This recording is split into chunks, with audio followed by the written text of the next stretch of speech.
እግዚአብሔር ተመስገን።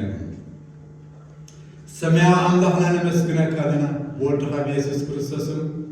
ማዕደቃልካ ባርከልና ቅዱስ ዝኾነ መንፈስካ ኣብ ውሽጥና ብዘሎ ነገር ምንቕኻ ሓጌርካ ናብ ምኽርኻን ሓሳባትካን ከተእትወና ጸጋ ጌታና ኢየሱስ ክርስቶስ ክድግፈና ጸለና ብስም ኢየሱስ ክርስቶስም ማዕደ ኅብረትና ባረክ አሜን። ስም አምላክና ተመስገን ይሁን። እግዚአብሔር ይባረክ። እግዚአብሔር ይባረክ። እግዚአብሔር ይባረክ። አሜን። ጌታና ኢየሱስ ክርስቶስ ካብ ዘላለም ዘላለም ንስብሮ ጌታና አምላክና አሜን። እግዚአብሔር ተመስገን ይሁን። ክብርን ጌታና መድኃኒትና ኢየሱስ ክርስቶስ ይሁን። ክብርን አምላክ ይሁን። እምበኣርና ኢሎም ዓንቲ መልእኽተይ ሓሳባተይ ሓባራዊ ስራሕ መሰረት እምነትና ሓባራዊ ስራሕ ሲ መሰረት እምነትና ምክንያቱ መሰረት እምነት ንብሎ ነገር ብዙሓት እስትታት ኣለ። ሓደ ካብዚ እምበኣር ሓባራዊ ስራሕ እዩ።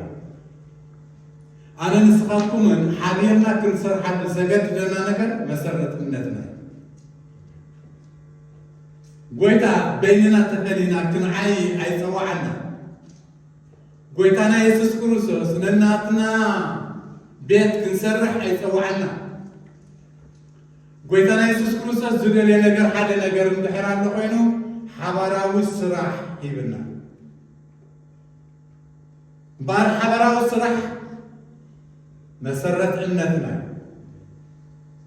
ጳውሎስ ክዛረብ ከሎ ኣብ ቀዳማይ ቆሮንቶስ ምዕራፍ 3 ካብ 10 እስካብ 11 ከምዚ ዝብል መልእኽቲ ኣሎ። ብዘይትስሩት መሰረት ንስኻ ኢየሱስ ክርስቶስ ካለ መሰረት ሓደ እኳ ክስርት ዝኽእል የልቦን እሞ እቲ መሰረት ነዛ ቤት እዚኣ ኣጽኒዕ ሒዝዋ ዘሎ እቲ ብትሕቲ መሬት ተሰሪቱ ዘሎ ጽኑዕ ዝኾነ ኮንክሪት ኣብዛ ዓዲ ክሰርሖ ከሎ እንተሪእናዮ እቲ ዝኸበደ ወፃኢታት ዝገብርዎ ኣበዩ ኣብ መሰረት እምበኣር እቲ መሰረት እምነትና ዝኾነ እቲ ዝጸንዐን ዝተረረን ዝሓየለን ጎይታ ይስከበሉ። ኣብ ካልእ ክንስረት ኣይተፀውዐና። ኣብ ስም ኢየሱስ ክንስረት ግና ተፀውዒና። ኣብ ስም ጎይታ ግና ክንስረት ተፀውዒና። ስለዚ እቲ መሰረት መን እዩ? ንሱ ኢየሱስ ክርስቶስ። ኣነ ከምቲ ዝተዋሃበኒ ጸጋ ኣምላኽ ብልሓተኛ ሃናፂ ኮይኑ ነቲ መሰረት ሰረትኩ። እምበኣር ብልሓተኛ ሃናፂ ኮይኑ ኣብቲ ናይ ጎይታና ኢየሱስ ክርስቶስ ዘሎ መሰረት ክስርት ጀሚሩ ኣብ ርእሲኡ ክሃንፅ ጀሚሩ ነፍሲ ወከፍ ኢልዎ ንስኻ ንስኺ ንስኻትኩም ንሕና ብምሉእ እቲ ብክርስቶስ ኢየሱስ ዝኣመነ ህዝቢ ኣምላኽ ግና ክገብሮ ዘለዎ ኢሉ ጠንቲሉ ነፍሲ ወከፍ ከመይ ገይሩ ከም ዝሃንፅ ይጠንቀቕ። ኣነ ንስኻትኩምን ክንሃንፅ እንከለና ኣብቲ ዕዮ ጎይታ ተጠንቀቑ ኢለና። ስለምንታይ ተጠንቀቑ ኢለና? ከይባላሽ ሓደ ነገር ክነግረኩም እየ።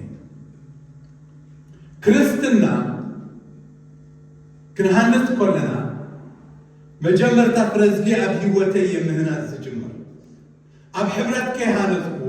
ኣብ ሂወተይ ዝሃንፅ ሕብረት ድማ ኣለዎ እቲ ዝህነፅ ነገር ሓደ ነገር ክንርኢ ብስጋዊ ነገር ሓደ ህንፃ ክሃንፅ ሓደ ቢልዮነር ደ ዝኣክል ግባጀት ገንዘብ ኣለዎ፣ ዕላማ ድማ ኣለዎ፣ ራእይ ድማ ኣለዎ። ራእዩን ዕላማውን እዚ ገንዘብ እዚ ኣምፂ ስርሓ የተይልዎ ግን ኣይሰርሐን። ነስተውዕል እዚ ገንዘብ እዚ ነዚ ራእይን ዕላማን ኣይሰርሐን። ነዚ ራእይን ዕላማን ክሰርሐ ዝኽእል ሓደ ሰብ ኣሎ። እሱኻ ብልሓተኛ ዝኾነ ሃናፂ። እዚ ብልሓተኛ ሃናፂ ምስ መፀ ወይ ነዚ ገንዘብ እዚ ምስ መፀ ነዚ ራእይን ሕልምን ዘለዎ ዓብይ ቢላ ክሃንፃ ኣይክእል። ስለምንታይ ዘይሃንፆ? ንዕኡ ዘድሊ ጥረ ነገራት ናይ ግድን ድማ ክመፁ ኣለዎ። እምበኣር ኢኹ ህንፀት መሰረት ምትሕሓዝና እምበኣር እዛ ቤት እዚኣ ክትህነፅ ዝደለያ ገንዘብ ስለ ዘለካ ኣይትሃንፆን ኢኻ። ጥበበኛ ሃናፂ ስለ ዘምፃኻ ድማ ኣይትውድኦን ኢኻ። ንዕኡ ገንዘብ የድልዮ ነቲ ገንዘብ ጥረታት ዘምፅእ ከዓ ጥረታት ድማ ነቲ ገንዘብ እንታይ ገብሮ የዳልወልና ስለዚህ እዚ ቤት እዚ እንታይ ይኸውን ሽዑ ሓደ ዝበለፀ ህንፃ ይኸውን ባራብ ክርስትና ኣነ መጀመርታ ኣብ ቤተይ ካሃንፆ ዘለኒ ነገር ኣሎ ንሱ ድማ መንፈስኩምን ስጋኹምን ነፍስኹምን ንኣምላኽ ምቹእ ዝኾነ ህይወት ክህልወና ክንገብሮ ክንሃንፆ ይግባአና እምበር ህንፀት መንፈሳውነት መጀመርታ ኣበይ ዝጅምር ኣብ ህይወትና ስትንበር ኣብ ማሕበር ኣምላኽ ክንሃንፅ እንድሕር ኮይና መጀመርታ ህይወተይ ክሃንፆ ይግባአና መንፈሰይ ስጋይ ነፍሰይ ከይሃነፅኩ ኣብ ማሕበር ኣምላኽ ብዝተለወጠ ነገር ህንፀት ክገብር ኣይክእል ስለዚ ጳውሎስ ኣነ ብልሓተኛ ሃናፂ ኮይነ ነቲ መሰረት ሰረትኩ ክብል ከሎ ጳውሎስ ትሚሊ ይኮነ ምፅኢሉ ዝስርት ዘሎ ኣብቲ ማሕበር ኣምላኽ ህይወቱ ፅቡቅ ገይሩ ዝሃነፃ ነገር ስለዚ ክሰርሕ ከሎ ነታ ማሕበር ኣምላኽ ብዘይምፍላጥ ከሳጉባ ከሎ ኣብ ዕንናይ እኳ ገላ ኣበረን እንታን ኣይነበረኒ እዚ ጥራይ እውን ኣይኮነን ንሕጊ ቃል ኣምላኽ ኣብ እግሪ ገማንኤል ኮይኑ ብግቡእ ብስነ ስርዓት ዝተባሃለ ቅንዓት ኣምላኽ ድማ ዘለዎ እምበር ጳውሎስ መንፈሱን ስጉኡን ነፍሱን ፅቡቅ ገይሩ ዘመኣዘነ ኣገልጋሊ ኣምላኽ እምበር ጳውሎስ ንስጉኡን መንፈሱን ነፍሱን ፅቡቅ ገይሩ ዘመኣዘነ ሰብ ምስ ኮነ ኣምላኽ ምስ ረኣዮ እዚ ንዓይ ሕሩይ ኣቕሓይ መን ጎይታ እዚ ንዓይ ሕሩይ ኣቕሓይ የድልየኒ ሰብ እዚ መን ከምኢልዎ ጎይታ ትሪኢሎም እዚ በዓል ሃፍታም ገንዘብ ዘለዎ ቢልዮነር ቤት ክሃንፅ ምስ ደለየ ኢለኩም ሓደ ነገር እዩ ዝደሊ ጥበበኛ ሃናፂ ይደሊ ዋው እምበር ጎይታ ምስ ረአየ ማሕበር ኣምላኽ ክስርታን ክሃንፃን ፅቡቅ ገይሩ ንመን ጠሚቱ ጳውሎስ ዝገበሩ ንሱ ንኣሳባጉ ማሕበርን ኢልዎ ኣነ እወ ይፈልጥ እየ ንሱ ግና ንዓይ ሕሩይ ኣቕሓይ ኣሜን ዶ ንስኻኹም ኢኻ ንስኻኹም ኢኻ ኣብ ቤት እግዚኣብሔር ንሕና እነገድስ ሰባት ኢና ኣብ ማሕበር ኣምላኽ ንሕና እነገድስ ሰባት ኢና ኣገዳስነትና ማዕርፍ እንደይ ጥርዚ ዝበፅሕ ኣብ ቅድሚ ኣምላኽ ጥርዚ ዝበፅሕ ኣብ ቅድሚ ኣምላኽ ሞንታዳ ፍልልና እግዚኣብሔር ዘይጥቀመለን መጀመርታ እግዚኣብሔር ይፅበየኒ ክሃንፀ ዘለና ነገር ቤተይ ውሽጣዊ መንነተይ ውሽጣዊ መንነትና ጎይታ እዩ ስለዚ እዚ ነፍስን መንፈስን ስጋን ዝበሃል ፅቡቅ ገይረ ምስ ኣዳልዎ ፅቡቅ ገይረ ምስ ሃነፅዎ ንኣምላኽ ዝምችእ ንጎይታ ዝምችእ ህይወት ምስ ሃለወኒ ኣብ ማሕበር ኣምላኽ ክመፅእ ከለኹ ልኡም ፈቃር ህዱእ ሰላማዊ ነፍሱ ዝቐፅዐ ንኻልኦት ዝነብር ሰብ ክኸውን ይጅምር እሞ ኩሉ ሰብ ሳይበቃ ኣሜን ኢየሱስ እንታይ ተገምሰይቦም ኩሉ ዘለዎ እዩ ኣብ ኢዱ ዝረአ ነገር የብሉን ካብዚየለ ግና ዘምፅእ ጎይታ እዩ ኣሜን ጳውሎስ ድማ ከምኡ ፀጋ ስለ ዝነበሮ ኣብ ዝኸዶ ነገር ክብሪ ንጎይታ ይኹን ክብሪ ንጎይታ ይኹን ኣብ ዝኸድኩሞ ክትሃንፅ ከለኹም ክብሪ ንጎይታ ይኹን ኣሜን ኣብ ዝሃነፅናዮ ኩሉ ክብሪ ንጎይታ ይኹን ጳውሎስ ኣብ ዝሃነፀ ነገርሲ ክብሪ ንጎይታ እግዚኣብሔር ዝተመስገነ ይኹን ንዓይ ንዓኻትኩም ብመገዲ ጳውሎስ ገይሩ ጎይታ ካንፀና ከለዚ ክብሪ ንጎይታ ይኹን እንዳበለ መስጊነ ሓሊፉ ዋው ክጥዕም መንፈሳውነት ርኢዎ ኣለኹም ናተይ እናትኩም ዶብ ንብሎ ነገር ስለ ዘይብልና ማለት እንተ ዓየና እንተ ዘይዓየና ብዕዮ ጎይታ እዩ ንዕዮ ጎይታ ተጂርኩም ስብሩ ናይ ማንም ቤት ኣብዚ ይስርሕኒ ኣነ ሓቂ እታ ቤት ናይ መን ናይ ጎይታ ኣብኡ ግደን ርስነታን ክህልወኒ ግና ብልሓተኛ ሃናፂ ኮይነ እቲ እግዚኣብሔር ዝሃበኒ ፀጋሲ ዋው ኣብኡ እንታክገብር ክሃንፅ እየ ሃሌሉያ ምሳኻትኩም ኮይነ ክሃንፅ እየ እምነትን ሓበራዊ ስራሕን ሕጂ ሓዝዋ ሓበራዊ ስራሕ ነፍሰይ ምስ ሃነፅኩ እምነት የድልየኒ ምስ መን ምስ ሓወይ ምስ ሓፍተይ ብየማነይ ብፀጋመይ ብቅድመይ ብድሕሪ ዘለው ይሕዋ ኣኻኺበ ክሰርሕ ተኮይነ እምነት የድልየኒ እንታይ ዓይነት እምነት ሓያል እምነት እንታይ ዝገብር እምነት ዝፈረሰ ዝሃንፅ እምነት ዝመተ ዘተንስእ ነገር እምነት ዝተመንቆሰ ዝተክል እምነት ካብዚ የለ ናብ ህሉው ዘምፅእ እምነት ይከኣል ወይ ይከኣል أنت تأمنس كبر أملاك مرأة نيركي مارتا مارتا مارتا مارتا أنت تأمنس كبر أملاك مرأة نيركي أنا نصباتكم من حدا نقدر نقولكم بحكي أقولكم زلوا بتتفلتوني معاي فرز ما ننتسل تفلتوني أمنتنا كل جزء يزود بتعنا زفلتكم ما ننتسل زريكم حيلنا أمنتنا كل جزء يزود جن أتا كروساس أبي زلس كبر كروساس أبا خي زلس كبر كروساس أبا نايس كزلون من سلام كروساس زلوا وسام تاي قبر خير نقرأت كغير خير ساز حيلنا حقي كغير زي خير جنت عندنا النت عندنا سلازي النت سرعن تتعيزهم تخرج انت هتكبر يا مريم زي نجارزي روما يلعبوا 4 معانت جيرو على هذا كبز موت جاني كنت سايكني مرتا انت تعمني كبر عمنا مرأة ميركي قلت انا يسوس كروسوس حدا نجاري زاربا نستوعب حبرا وصرحي مسرة النت يسوس كروسوس أبز مدرس ما تخلى أنا أملاكي تجلس زلوا باورا لني بديتك قبر يلي أنت بدأ عاية أقول ما مستندو تحس دي إنه بعلي فرد أفت مدرس رايح دريتي يقبر إلى حاله أقول استزبلكم كلش بس ما كنت فتوى تنسيما استزبلكم مسكين لنا قلت أنا يسوس ما خمسين كلها أنا مدينا وإنك يوحنس 10 حاجة كسرة شعته يسوس نزي إني أرعو برو ما ارتحت موت كا قلتاي رابعتي كريمو فتسيم تاني إيو فتسيم خو ذكر هو كزر ذكر تصفى خلوة ذكر كملس ذكر فتسيم 4 نتوز ولا نجار يحزار بزاف من مرتا 4 نتوز قبر كلنا هيواتكم ويتاقنا هياوي قبر أم نجاراتكم 4 نتوز يكون زعمتكم ما نجارات ها ويتا يخيلي ويتا قالت ساعة تتأنس وتد ما خطول الزجبرة يخيلي نسو آمين 4 معالتي كانوا زجناوي يود كزر زجبرة الرأسر يخيلي نسو آمين يخيلي نسو كمي كم زجبرو عايش نقول آمين كله بينه كم زيد واقع نسو يسوس أنت تأمني كبر أملاك مرأخي دو أيوة بكون بلا دهرتي إني أقعد يسوس كأعينتون العليك وأحبيل بلا أبو سلسة مع خانية مسكنة كانوا أبزي حجي نستوعب نزاق أزي أدنيا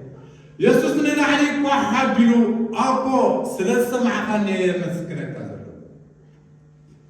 لما تايز قال زي ويتنا يسوس كريستوس أبزي حمرات زي تتكمل زبر أبو سلسة مع خانية مسكنة كانوا كيبلا أرأزار موتا تتبلو أرأزار موتر هو موتر جنس لم تايخو مزبزر حبراو سرح حبراو عيو حبراو زغونا نجر مسبو كم زلو كمورو من كريو من سلزلالي يعدونا بحلق وحبيو أبو سلسة مع خانية مسكنة كانوا كثيرا تتخفت تايتو إذا دو إلهم زلوا هزبي نسخاخن زلعكان منتي كأمنو دعاية إزز وكو انبر أنا كل ساعة كم اتسمعني افلت عنه كل جزية مساي كم زلخا يفلت إيه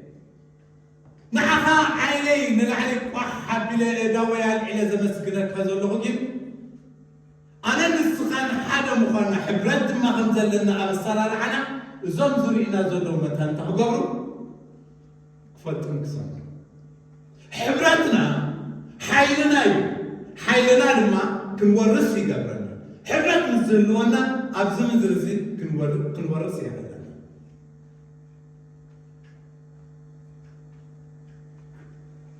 እግዚአብሔር ይመስገን ይሁን። ባል ሓበራዊ ስራሕ መሰረት እምነትና ሓደ ነገር እንደ ለተዛሃበው ምድሪ እግዚአብሔር ኮርስዋ ኢሉ ካብ ምድሪ ግብፅ ውፅዎም ደቂ እስራኤል ዘሆሎ ምዕራፍ 13 ምኸይድና እዛ ገዛ አንብቦ ተኸታታሊ 3 ምዕራፍ ብዛዕባ ሓሳባት ስለ ዝመረ ኣብዚ ምዕራፍ 13 ዘሆሎ ክንርኢ ከለና እግዚአብሔር ከምዚ ኢልዎ ንሙሴ እታ ንዓኻትኩም ክህበኩም ኢለ ዝመሓልኩልኩም ምድሪ ማዕረን ፃባን እተውሕዝ ምድሪ ክትርስተይዋ ይኹም እሞ ኣቐዲምካ ግና ከመይ ከም ትመስል ሰለይቲ ስደድ እዩ በዓል ሙሴ ድማ ካብ 12 ነገድ ሓደ 12 ናብታ ምድሪ እትያ በታ ምድሪ እትያ ብዘሎ ዘበለ ኩሉ ነገራት ሰልይዎ እዩ ቀጣ እንዲያረባ ለምለም እንዲያ ንቕስቲ ወሓዚ እንዲያ ንቑፅ በሪሕ ዲ ዋላ ትሕት ምድረ በዳ ዲ ዋላ ንብሉ ከመይ ከም ዘላ ሰሊኹም ኣምፅኢዎ እንታይ ለኩም ህይወትና ክንሰርሓ ጎይታ መጀመርታ ይደል ነስተውዕል ህዝባ ምላ ኣቐዲሙ እንታይ ሎ እታ ንዓኻትኩም ክህበኩም ዝመሓልኩላ ምድሪ ፃባንን መዓርን ፃባን እተውሕዝ ምድሪ ምሒሉ ዲ እግዚኣብሔር ከትዎም ዲ እግዚኣብሔር ይኽእል ዲ እግዚኣብሔር ግን ሓደ ነገር እዩ ኬትኩም ሰልዩ ትኽእሉ ዲኹም ክተኣቱስ ኬትኩም ራይዎ እግዚኣብሔር ይኽእል እያ ምኽእትወካ እዩ ግን ከትካ ራእያ እዩ እዞም 12 ናብታ ምድሪ እትያ ኸይዶም ምስ ከዱ 12 እዮም ዝረኣይዎ ካብታ ምድሪ እትያ ልሙዕ ዝበልዎ ሸዊት ሒዞም ናብ ደቂ እስራኤል ድሕሪ 40 መዓልቲ ተመልሱ ይብለና ድሕሪ 40 መዓልቲ ምስ ተመልሱ ግና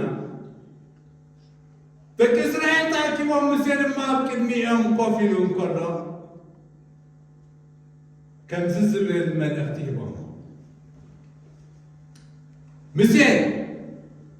እታ ህንፅልያ ዝለኣካና ምድሪ ሰሊናያን ርኢናያን መፂና ጽቡቕ ገበርኩም ከምዚ ኢሎም ገለ ካብኡ ሓሊፍና ኣነብብ ኢና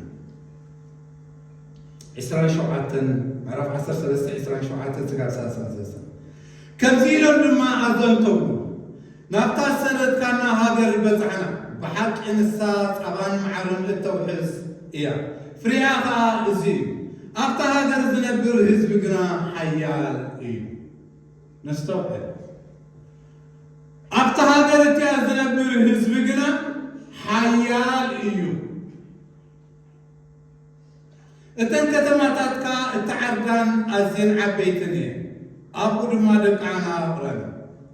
أب هاجر دو أمالك ينبر ألو أب آخرانك حتويان يبصويان أمراويان ينبر ألو أب تقاب حرب الشنر يرتعنس دما كان أنا ويان ينبر ألو كاتلو 3 كاليب كانت نزبي أبكن من مسيه أهدو زهد منفسي ألو نايكزيال يرأي زرعي عندي هبو نا እግዚአብሔር ብሉጽ መንፈስ እግዚአብሔር ይሃቡ ካሌብ ብሉጽ መንፈስ ስለዝነበሩ ንህዝብ አምላክ ዘህድ ሐሳብ ዘለዎ ንህዝብ አምላክ ዘህድ ምኽሪ ዘለዎ ንኽእልና ዘብል ሓይሊ ዘለዎ ንወርስና ዘብል ክእለት ዘለዎ ቀጥል ከምዚ ኣጸቢቕና ንኽእልና نديبدا نتامدرين ورساد ما بلا أطبقنا نخيلنا التمستير سلام تاي كاليب كمزينو التمدري حما التمام أذنبو دخومات سلام تخلو أيقونون نستطهم لكعنا أزيوم حيالا قجبتي سلطنات إيو انتاي دا اكسيابير مسكو سلازنا بلا سلاز فالت اكسيابير مسهزبو خمسنا بلا سلاز እግዚአብሔር ከም ዝኽእል ነታ ምድሪ ከረስትዮም ስለ ዝፈልጥ እቲ ምክንያት ሕጂ ብልልይ እቲኣቶም ብስጋ ንዓታቶም ምስራይዎም ኣይንኽእልን ኢና እዮም እዚ ብሉት መንፈስ ዘለዎ ካሌብ ግና እግዚአብሔር ይኽእል ይኸውሰና እግዚአብሔር ዝበሎ ቃል ይፍጽሞ እዩ እንታይ ክንገብር ክንወርስ ኣብዚ ምድሪ እዚ ክንወርስ ትኣምኑ ዲኹም እግዚአብሔር ይኽእል ክንወርስ ኢና እንተኢልና ክንወርስ ኢና እቶም ኣይንወርስን ኢና እትብልካ ኣይትወርስን ኢኹም ትክክል እዩ ዝባል ኣምላክ ክወርስ ኣብ ነገራት እንድሕር ትብሉ ኮንኩም ክትወርስ ኣይወርስን እየ ትብሉ ተኸድ ኮንኩም ኣይትወርስን ምክንያቱ ናይ እግዚአብሔር ቃል ኣብ ልበይን ኣብ ኣፈይን ህያው ኮይኑ ዘስልጥ ሓይሊ ስለ ዘለና ንስረት ስለዚ እግዚአብሔር ተመስገን ይሁን ባካሌብ እንታይ ንኽእል ኢና እቶም ምስ ደይቦም ዝነበሩ ሰባት ግና ንሱ ኸባና ዝሕይል እዩ እሞ ናብቲ ህዝቢ እቲ ክንዲብ ኣይንኽእልን ኢና በሉ ብዛዕባ እታ ዝሰለይዋ ምድሪ ከዓ ንደቂ እስራኤል ከምዚ ኢሎም ክፉእ ነገር ኣውሮ ኢሎም ክፉእ ነገር ኣውሮ ኢሎም እንታይ ኢሎም ኣዝዮም ደጀፍቲ እዮም ኣውሮ ኢሎሞ ሓሙሽተ ነገሥታት እዮም ዘለዉ ጠፋና ክስልይ ምስ ከዶ ኣብዚያ ጥራይ 7 ነገሥታት መሽ እግዚኣብሔር ኣብዛ ምድሪ እዚኣ ጥራይ ግን 5 ነገሥታት እዮም ዘለዉ ኣብዛ ጥቕሲ እዚኣ ትሒት እንድሕር ኢልኩም 5 ነገሥታት ኣብኡ ክነግረና እዩ ንሳቶም ድማ ኣማሌቅ ሓታውያን ይቡሳውያንን ኣሞራውያንን ካንዓናውያንን ኢሎም ማለት እዞም 5 እዚኣቶም ኣብታ ምድሪ እቲኣ ዘለዎም ስለዚ ኣይንኽእልን ኢና እዮም ናብኡ ክንኣቱ እንታይ ኣይንኽእልን ኢና ደቂ እስራኤል ድማ ይብለና ሙሉእ ምሸት ክበኽዩ ሓደሩ ኣብ ልዕሊ ሙሴ ድማ ከምዚ ኢሎም ተላዕሉ ንምንታይ ካብ ምድሪ ግብፂ ናብዚ ክንመውት ዘምፃእኻና ኣቡኖም ምማታይ ሓሸና ኣብ ቅድሚ መን እዮም ኣብሮም ዲሞ ኣብ ቅድሚ እግዚኣብሔር ንመን እዮም ኣይትኽእልኒ ኢኻ ኢሎሞ ንእግዚኣብሔር ኣይትኽእልኒ ኢኻ ኢሎሞ ኣሕዋተይ ኣዘራርባና ኣመላኻኽታና ከነዕርዮ ዘለና ነገር ሓደ ግዜ ንመንፈስ ቅዱስ ዝትንክፍ ዕዮ ኢና ንዛረብ ወይ ቃል ኢና ንዛረብ ነቲ ሰብ ዝትንክፍ ነገር ኣይ ንምሴ ምናልባት ዝትንክፉ ዘለዉ እዩ ዝመስሎም ዘሎ ንኣሰራርሓ እግዚኣብሔር ንስኻ ሓሳዊ ኢኻ ካብ ምድሪ ግብፂ ዘውፃእኻና ሓሳዊ ኣምላኽ ኢኻ ኣይትኽእልን ኢኻ ናብታ ምድሪ እቲኣ ከተእትወና እዩ ስለዚ ኣበይ ምማት መሓሸና ኣብ ምድሪ ግብፂ ምማት መሓሸና እግዚኣብሔር ይኽእል هو እግዚአብሔር ይኽእል እግዚአብሔር ከምዚ ኢልዎ ምስቴ ባርያ እዚ ህዝቢ ዝኸግረምርሞ ዝሓደረ ሰሚዐ ኣለኹ በል ከም ቃላቶም ከምኡ በሎም ኢኻ ነታ ምድሪ ክስልይዋ 40 መዓልቲ ኸይዶም 40 ዓመት ኣብዚ ምድረ በዳ እዚ ሬሶም ክቐትለ እዩ እምበር እቲ 40 ዓመት እትብል ምድሪ ነዚያ ክስልይዋ ዝኾንዋ 40 መዓልቲ ኣራብሒ እግዚአብሔር 40 ዓመት ኣብ ምድረ በዳ ሬሳኩም ደቅኹም ክጸርዮም ኢልዎ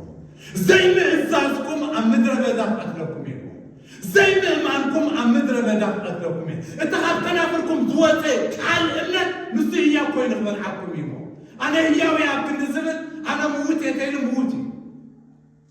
تري لهم كلمتنا سب أنا موت يتيل موتي أنا إذا حنكون تيلا إذا حنا أنت هيا هيا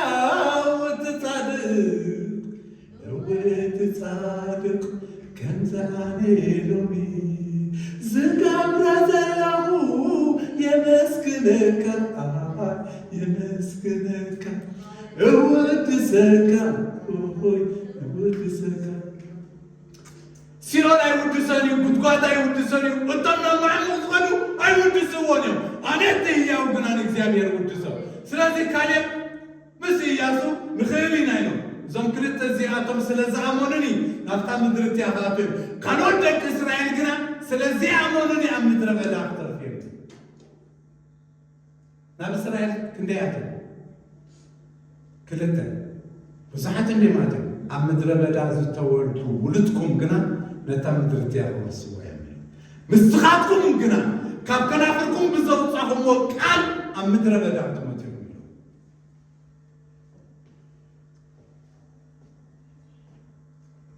حدا نقدر كنقرأ بركتكم بعرفاتكم ما يتفرقوا سب بركته بعلو يعتب بركته بعلو يندد نعم نختار نريها حق نعم نريها ثلاثة نقدر كنقرأ منفسكم من سقاكم من نفسكم نعم لا متشكركم هاليلويا سمكاف بارخو هاليلويا أنا قدسك وأنا قدسك بمنفسي እግዚአብሔር قدس يخيلي أصدق سقاكم من نفسكم من جنان عملاق زمتش ነገር كنا نمرقለን زوم ثلاثة زي زمتلو هاليلويا أنا قدسك أنا قدسك بثلاثة ነገርን عملاق زسمرو عاوز يحفظ تبقى نفسكم من سقاكم من منفسكم من عملاق قدس مسوعات كيركم كتقربوا محفظكم الله السب مسوعاتنا عملاق قربوا دول هاليلويا مبال مدحان بمنفسك تزمروا نجد خون يفعل جن سقان منفسن دخسسنا حلنا دخسسنا إن زمرون إن جابرون إن نقلقلن مع عليها زي يقولوا منفسها عبر بلاد كم زلوا تفضل ما حج منفسنا يزمري منفسنا يسبح نفسنا سقانا نجيب مقصنا سلسة عبرتك كنبر السلسة نجرز من هنسيك بعد السلسة نجرز كن هنسيك بعد سلسة يوم كل التزيهات مالتي نعمت على هاليوم وريسم سمي بارا وريسم بارا مودات أقوس حدا نجر ملأخت محلالي كله ما أزاك رصاص لكم حزبكم إلنا ما أزاك نجم ما أزاك قليل نجر يكون نهبنا بيزلي نفتات بقت عن بابا يزلي كفتات بقت عن بابا أنا بيزلي نفتات نسوق نقبل لازلوا أوش تركب عندنا عن بابا زبنة متى زبلت لا تبار بتقولين يا سما يا بني أنا عايز غير نفتقد الطريقة يكون زريد كريستنا بحينا وش إن أطول النجار دكة ترى كريستيان مسلم النجار يكون أو وش تعطينا إنه قادر سنجار اتمنفسنا معمق الله كترفه يمرمرني يفتشني مو أملاحنا أنا بمنفس غير جلسنا سلازم إحنا منفس أبيان نتناي منفس راح بمنفس قدوس جلسنا واه بار جلسنا كن عطول لنا نبي نكتم جلس النرفور كان يكون أنتوس معرف كل تقص 14 شتيشتن جناها نتبي كريستوس كل ساعة بعوض مرحنا بأنا مع زافنتاتو أب كل بوتات جلس عملا مع زافنتاتو سي بأنا يجلس يقول أبيز جلس ما جمرت حد نقدر كنا بروكم انتهي لكم السلسلة نقدر ما جمرت عبيتي يزهنس ما جمرت هيوتي يزهنس مش هيوتي مسهنس ما حبر عملا يزهنس ما حبر عملا كي هنس عالمي هنس يزبل النسب نحراله مدحانه زي فلس ترداتكم تلوكم زلا ما حبر عملا ندبلا شوي يسوس قويتاي لازم نفسات عمسين تحرلن اللغيني كان وانا تنتا نفسات زمت أنا بيه خمسة نفتن ما حبر عملا خزمت انتا يتكبر سلسي ما حبر عملا عند حانس أي كابتك انتا يتكبر زهنس كمرش سموز تمسكني بارا بس باولوس كزارب كله أب كل بوتاسي مع أزاف فلتاتو أب كل بوتاسي قالت بأنا يبو سمعتي قلنا مالك أما أخذ التمزدحنو التمزدحنو أب كل ما عملاق مع أزاف كروسوسينا بعد أمام قلت التمزدحنو زدحنو نسي نحن مع أزاف كروسوسينا عدم بعد تزارب عرفت خبرنا تدلل بفلا إذا كنت رنان هزبنا قرب رتيس رزلوا نتنيش نجار زري ويخصنا حكمه إحنا مع زال ንስኻትኩም ጨው ምድሪ ኢኹም እዩ ንስኻትኩም ብርሃን ዓለም ኢኹም እዩ ጨው ተለይብሉ ምግቢ መን ክበልዖ ይጓሓፍ ኢልዎ ንዓለም መቕረት ክንኾና ዘለና ንሕና ኢሉ ካበይና መቐረት ክንኾና ዝግባአና መጀመርታ መቐድና እዩ ኣብ ሕብረትና እዩ ኣብ ስጥመትና እዩ ኣብ ስጥመትና እንዳተባታተልና ነንሕድሕና እንዳተዋጃጀልና ንዓለም መኣዛ ክንኾና ይንኽእል ኢና መኣዛ ክንኾናሉ እንኽእል ነገር መጀመርታ ግን እንታይ እዩ ስጥመትና እዩ ምትሕሓዝና እዩ ሓድነትና እዩ ስለዚ ሓባራዊ ስራሕ መሰረት እምነትና እዩ ዝበልኩ ኣረስተይ ሓባራዊ ስራሕ እንድሕር ዘይብልና መሰረት እምነትና ክኸውን ኣይክእልን ምክንያቱ መሰረት እምነትና መጀመርታ ሓደ ምስ ተሓስቡ ከም ሓደ ምስ ትኾነ ኢልና ክንኸውን ንኽእል ኢና እሞ ንኽእል ኢና ቀፂሉ ከምዚልዎ 16 ነዚኣቶም ካብ ሞት ናብ ሞት ነቲኣቶም ግና ካብ ህይወት ናብ ህይወት ዘብፅሕ ሽታ ኣለና ነዚ ክእለት ዘለዎ መን እዩ መወዳእታ መልእኽተ እዩ ንሓደ ኣብ ዓለም ዘሎ ሰብ ኢሉ ብኣካይዳይ ብህይወተይ ናብ ህይወት ከምፅኦ ዝኽእል ነገር ኣነ ክዕንቅፎ ዝኽእል ከዓ ኣነ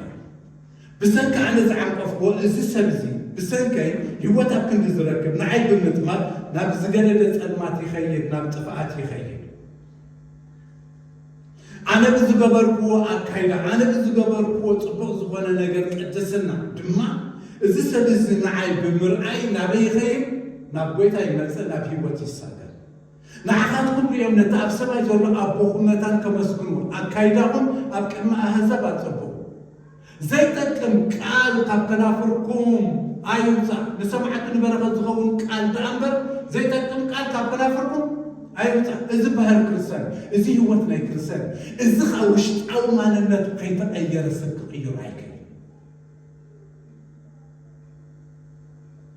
መሓርቲ ምሕረት ክረኽቡ እዮም ብፃዕር እዩ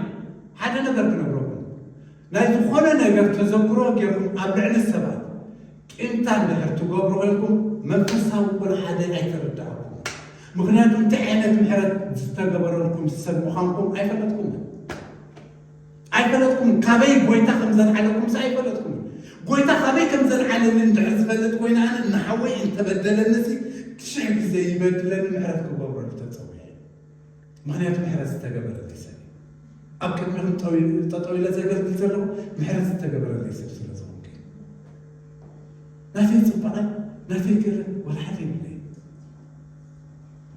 ምሕረቱ እንተበዚሕልካ ግን ህይወትካ ይፅብቕ ምሕረቱ እንድሕር በዚሕልካ ግን ናብራኻ ይፅብቕ ከምቲ ንሱ ዝደልዮ ከም ፍቓዱ እንተተመላለስኩም ኢልና ፍቓዱ እቲ ጎይታ እንታይ ጎይታ ትብሉኒ ኣነ ግና ጊዶ ኣይፈልጥኩም ኣቶም ገበርቲ ዓመፃ እየ እንታይ ዝብል ጠመ የብላኹም ሓይመ ኣይበፅሐኹምን ማሓሲ ጎይታ ሓይሙ ማሓሲ ጠሚ እቶም ኣብ ዙርያና ዘለዉ ሰባት እንዕንቅፍ ሰባት እንድሕር ኮይና ንጎይታይና እንተዝግባእ ዘይንገብሩ ዘለና ስለዚ ኣብ ቤቱ ኮይና ከነገልግል እንድሕር ኮይና ብዝተለወጠ ኣተሓሳስባን ኣካይዳን ኢና ንቤት ኣምላኽ ክንሃንፃ ዘለና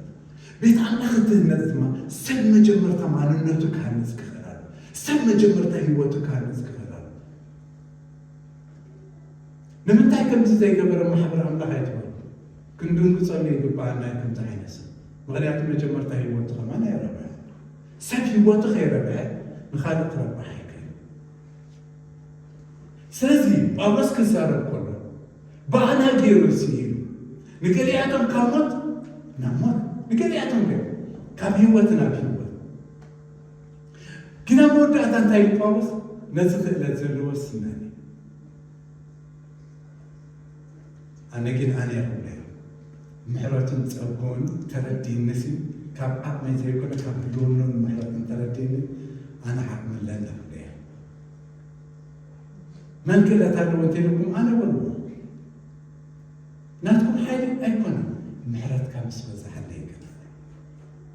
ፀጋኻ ምስ ደገፈ ህልውናኻ ምሳይ ምስ ኮነ ገና ከምቲ ንስኻ ትደልዮ ከምኡ ክኾነልካ ኣይገርመኩም ክርስትና ጥዕማ ዘኽብዶ እንታይ ብናተይ መገድን ጎደናን ክኸይድ ከለኹ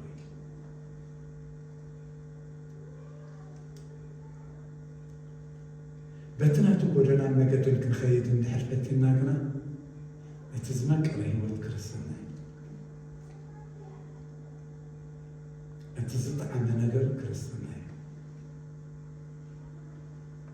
ካባምሮይ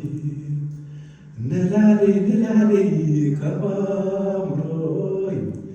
ንላሊ ንላሊ ካባምሮይ ንላሊ ንላሊ ካባምሮይ ንላሊ ንላሊ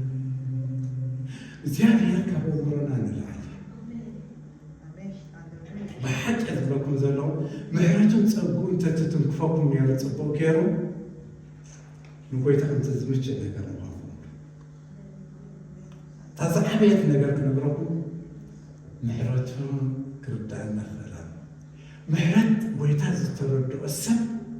ክርስትና ክነብር ጥዑም ቀሊል ሰብ ዝኸው